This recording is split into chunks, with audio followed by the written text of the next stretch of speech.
गिरा था, उस तरह का भी टनल बन रहा है? निश्चित तौर से कहीं ना कहीं इसमें जो कंपनीज काम कर रही हैं, क्योंकि जहां तक मेरी जानकारी है कि केवल और केवल गुजरात के लोगों को सारा काम दिया जा रहा है।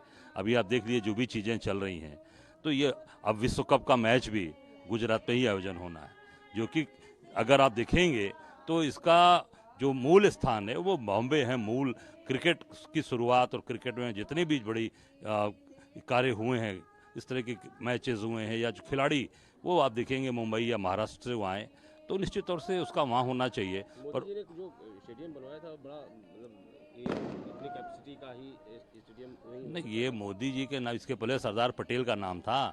सरदार पटेल का नाम बदल के अपने नाम से कर दिया नरेंद्र मोदी जी ने, और उसमें जाकर फिर बैठकर मैच भी देख रहे हैं। अब इसका कितना असर खिलाड़ियों पर पड़ा होगा।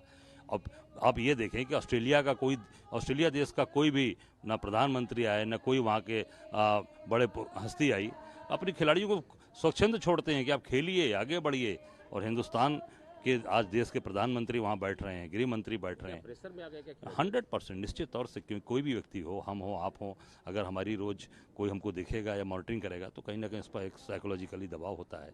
तो मैं समझता हूँ कि क्रिकेट खेल को खेल की तरह खेला जाए, उसमें कहीं पर भी एक राजनीतिक रूप या कहीं उसमें दबाव या साइकोलॉजिकली जो एक मेंटल प्रेशर होता है वो नहीं होना चाहिए।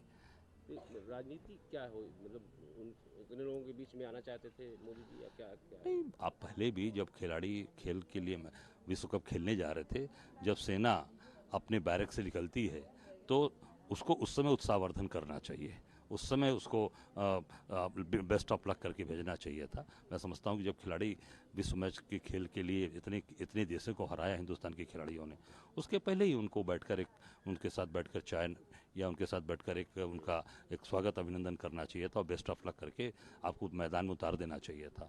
केवल और केवल श्रेय लेने की होड़, मैं समझता हूँ कि ये इसी कारण से चीज़ें, मुझे लगता है, जहाँ तक मेरा अपना मानना है कि चीज़ें वो कहीं ना कहीं एक गलत हो जाती है और उसका एक दूसरा स्वरूप लोग देखने लगते हैं, दूसरी चर्चाएं शुरू हो जाती हैं। मतलब कल की हार किसको श्रेय दे रहे हैं? अब वो श्रेय मैं तो ये कहूँगा कि जिस तरीके की उसका पॉलिटिकल जो एक इवेंट उसको बनाया गया, मैं समझता हूँ कि ये नहीं होना चाहिए था। हमारे खिलाड़ियों ने बहुत अच्छा खेल खेला, सभी देशों को इसके पहले आप देखेंगे बहुत अच्छा खेल करके जीता, सबको हराया। तो ये मैं अपने खिलाड़ियों को निश्चित स्पोर्ट्समैन स्पिरिट आगे और अच्छा करेंगे। और कई बार हमारे यहाँ विश्व कप आया, अभी आप देखें जैसा पता चला कि जो विश्व कप जीते कपिल देव, धोनी, इनको भी नहीं बुलाया था। अब ये इसकी जिम्मेदारी किसकी है? ये तो जो उनके बेटे जैसा और उनकी सारी पूरी टीम लगी थी, तो ये देखना चाहिए था कि पुराने जो विश्व कप के जितने हमारे धुरंधर उसमें के कैप्टन रहे उनको जरूर आमंत्रित करना चाहिए था, बुलाना चाहिए था।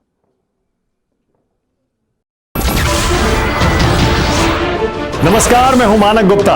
अगर आपको हमारा ये वीडियो पसंद आया हो तो इसे लाइक और शेयर जरूर करें, और हां, हमें सब्सक्राइब और फॉलो करना ना भूलें ताकि आप देश और दुनिया की कोई खबर मिस ना करें। तो जुड़े रहिए हमारे साथ और देखते रहिए न्यूज़ 24।